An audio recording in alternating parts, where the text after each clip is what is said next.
Hello and welcome to Telling Science Stories. Once a publishing course at Simon Fraser University, now a podcast, this show is all about what makes good science communication. From journalism to YouTube videos, I speak with experts in the field about the techniques and theories they use to tell better science stories.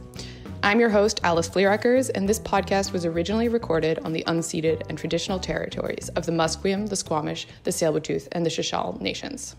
I'm very, very pleased to welcome Nisse Greenberg, who is the program director of the Story Collider, where he teaches storytelling and produces storytelling shows about science. So very, very relevant to this course. He's had a lot of different jobs and probably misses teaching math to high schoolers the most right now. I'm not sure why. He also loves writing about himself and is trying to learn from that process. Welcome to Telling Science Stories. It's really great to have you on the show. Thanks for having me, Alice. Briefly, for people who don't know the Story Collider already, could you just tell us a little bit about what it is and sort of what you do there? Yeah, we've been doing it for 12 years. And what is it? It is telling true personal stories about science. So it's like, we can just break those words down. It's true. It's people telling true things that have happened to them, personal stories about science. And so we really believe that science touches all of us, that science is a part of everybody's life. But we have a lot of scientists tell stories. We have a lot of people who have had science happen to them. We have people all over the world tell stories on our stages, pre-pandemic, on like live stages in front of hundreds of people that we gathered together to tell stories of. And now we're doing mostly outdoor shows in the summer and some limited audience shows in the winter. And then those stories that we have on stage, we record and we put onto a podcast that's been 12 years running. We have those stories go on to a much larger audience. And we also teach workshops to scientists to help them tell their stories, tell their personal stories about science. This lecture episode is focused on the idea of story structure. And this is maybe a bit of an obvious question, but I still think it's important. Like, why do we care about story structure? Why is this helpful or important to somebody who wants to communicate something about science?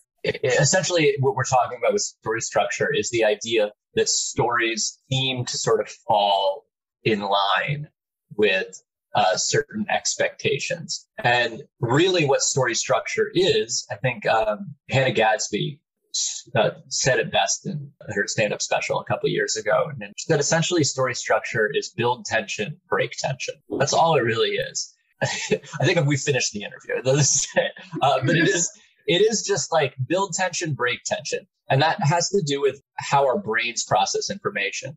Our brains process information by trying to sort of guess what's next. And so stories are a really good template of what happens next. We go back to what we have heard before. So if we come from a certain culture, we hear stories and we line them with previous stories we've heard, because that's how our memories even form, because they form through stories. This happens, then this, then this, then this. And so what story structure offers is how do we give people a structure where they can follow along and then break their expectations in such a way that they are compelled to pay attention even more. Because yes, you can follow the same structure you've heard before, but after you've heard the same story over and over again, you start tuning out. And so the basic idea of story structure is give people a little bit of what they've heard before so that they can start expecting something and then break that expectation in some specific way. And that specific way becomes what your story is about. And so to build tension, like what are some strategies for doing that? Like, what does that actually look like? Well, I had a great storytelling mentor who once said, all stories are just a tension between intention and reality. So it's what you want and what's in your way. And that's what's creating tension. I think of that as the engine of any story. The working against each other is what makes things move forwards. I think of that with want and obstacle. A story will get a lot in a workshop when you ask the sort of overarching question, like, remember a time that your life changed. If we have mothers in that group, they will immediately gravitate to their child. The childbirth makes sense. What do you want in that moment? You want to give birth to this child. What is in your way is that it is difficult. And it's simple, but it is what causes the tension in that story. If you tell a story like, oh, so I wanted to have a baby and then I had a baby, it's not a story. There's no tension where we get what happens. If I wanted to have a baby, but there was complications in the pregnancy, my partner decided to leave me in the middle of it. These are all things that make it stressful. I feel you already stressing out with the partner leaving in the middle of that imaginary pregnancy that I made up. It's stressful, but the stress is what creates tension because it's not what we want to happen. We know what this storyteller wants and they're getting, and not that is happening. What does the release of tension then look like? Is it just the person achieving their goal? Is this like the big end of the story, the happy ending we're also accustomed to? Or are these sort of smaller moments throughout? I do think at the end, there is a fundamental release of that tension. You should be building a specific tension through the story, and then you should release that tension at the end of this. I mean, foreshadowing is a form of releasing tension to some extent, but too much foreshadowing ruins a story. That's what spoilers are, right? Spoilers are a pre-release of tension. You know what happens at the end, and so you don't get as invested in the story. What does that release of tension look like? You pointed out like, oh, it's the big aha reveal. I think there are a lot more ways that it could be. And I think this is where, when you want to get really nerdy about storytelling and get into like cultural differences in forms of storytelling, a lot of that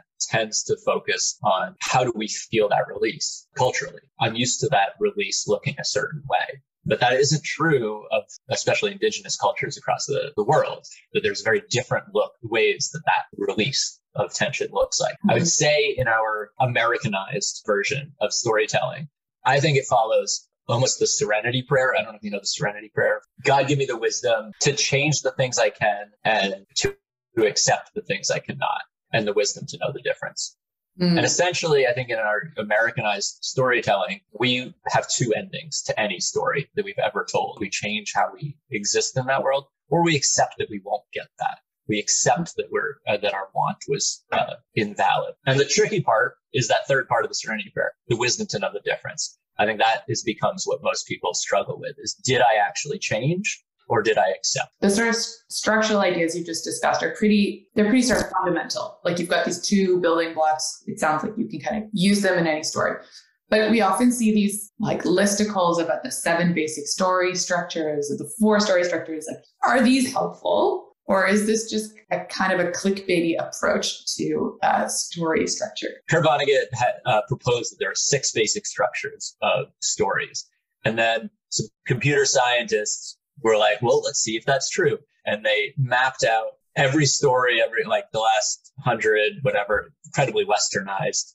They mapped them out with the y-axis being good fortune at the top, bad fortune at the bottom, time being on the x-axis. And they found that, yes, all of these stories somewhat align with these 6 basic structures. What I think is super interesting about that study is if you go back to what Kurt Vonnegut was actually saying in the beginning when he proposed this, he was joking. He was poking fun at the idea that we could think of story in this way. He was saying like, look, yes, they have existed in these 6 basic structures. I can predict what's going to happen based on what has happened before, because I've read enough stories that I know essentially, like, if we're at page 35 of a book and there's 350 pages and we've already experienced going up in one fortune and down in another, I know where we're going to go next. We're going to go up in fortune. We can't just keep going down. He was joking. What he was proposing was that we need to start thinking outside of this box. As scientists are wont to do, sometimes they miss the joke and then interpret the data instead. To get back to your question, there are these basic structures, but I would say all of those structures really fall into one basic structure. And that one basic structure is that something has to change. That's all.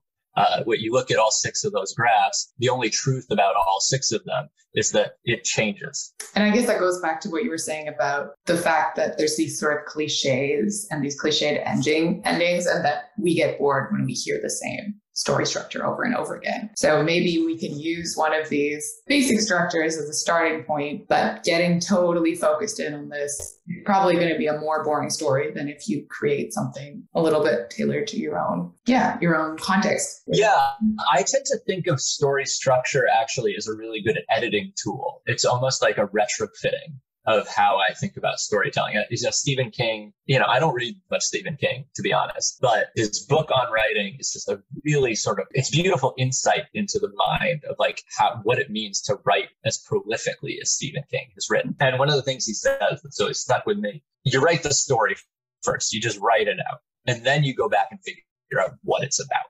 Mm-hmm. And I think the same thing is true with story structure. I work specifically with true personal stories. And so that means I'm really just trying to detail out the facts, what happened. And then I look at it, and I think story structure is a really good way of being like, oh, I'm starting to notice. I feel like I'm on top of the world by the middle of the story, but by the end, I've lost everything. So therefore, I can sort of highlight those parts.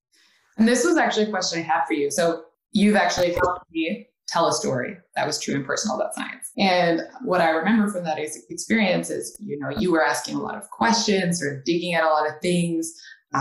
You did this sort of a bit of this smoothing out that you're talking about. But I'm wondering sort of if you had to describe what you're doing when a storyteller is challenged with their science story, like what are some of the strategies you use to help them find that structure or that sort of plot through their experience? Well, I look for that engine. It can't be about every single thing that's happened in somebody's life. That's too much for an audience to take in, and it's too much for a person to tell. Specifically, the format that I typically work in is this sort of 5 to 15 minute personal story told on stage. That in an oral form, you really only have space to give the audience one story to pay attention to.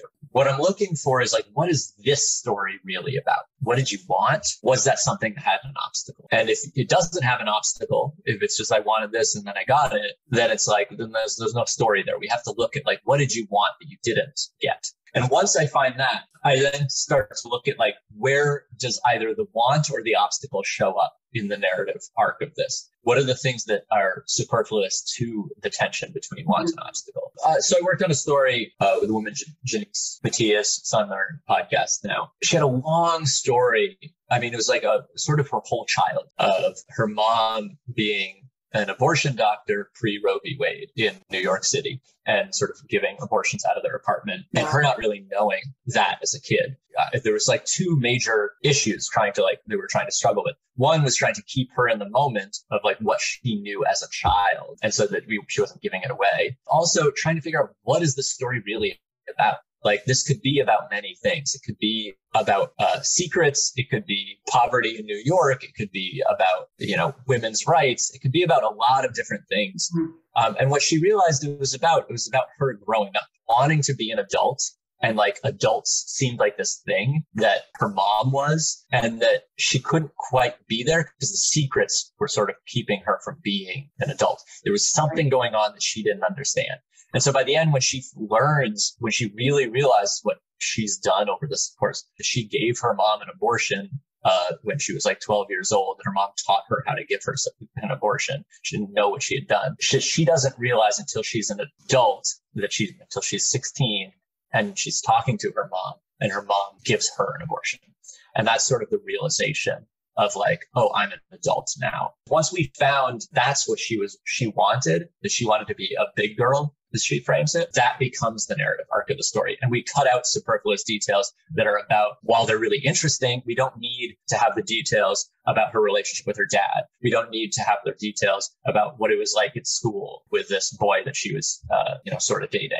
We just needed the details that had to do with her growing up. I have a friend who used to work in journalism, and she would always say, like, a story is not about what you put in, it's about what you leave out. Yeah. I think about that a lot because as a writer, you always want to put in more nuggets and details and interesting sort of tidbits, but people have limited capacity. So we've talked a lot about story in this sort of abstract sense, but I guess one thing I'm wondering is, in the context of science, what is sort of one of the main challenges that comes up when you're trying to tell a sort of science story? Science aims to be objective. The fundamental aims of storytelling, of personal storytelling, are that it is subjective and that it only has to do with you. So those two things, you can't really square that circle. They're totally at odds with each other. What you can do is understand that each of us is a data point in this like infinite universe of data. There is value to the individual data point, even if science aims to sort of essentialize lots of data. I think there are a couple different ways of thinking about what true personal storytelling about science is. There's one aspect of it, which is telling the process of science through a subjective lens. Historically marginalized communities feel alienated from the process of science because they haven't seen themselves doing it. So if you can show the human process, the very subjective, individual human process of doing science, you're actually opening doors for other people to come in and do that and not feel like it is some alien thing in an ivory tower. And the other aspect of it is like science is a process. It's not facts. We come out with facts. And I think we oftentimes at a very young age, I know I memorized lots of facts about dinosaurs as a kid, and I thought that was science. And while it's science adjacent, I would suggest that it's not science at all. It's just memorization. It's the same as memorizing the capitals of every country. It's the same as memorizing all the colors in everybody else's house on your block. It's a memory tool. But science is the process of understanding where those dinosaurs came from, how we understand the history of those dinosaurs, and all of that demands a sort of narrative understanding of the process. The process itself is and then. So therefore, you need a narrative structure to understand that. In order for us as a listener to truly process the process, our brains function in story form. They are able to put dots together through a story instead of just a series of facts. I mean, that is really powerful because we're seeing a lot of this during the pandemic, that sort of members of the public don't necessarily understand the process of science. And that's making it so hard to communicate about some of these really important evidence that could be life-saving. And yeah, maybe we all need to be a little bit more of a storyteller. The last question I wanted to ask is whether there's sort of any advice or sort of tips you would offer to somebody listening who's interested in telling their first true personal science story, but don't know where to start. Well, Story Collider, I'll say Story Collider, we offer now online story slams. We try to do those every other month now. So you can come and throw your name in the hat to tell a personal story. So I think just getting out there and telling stories is helpful. I know in Vancouver, there are some story centric open mics to tell stories. I would also say just keep writing, journaling.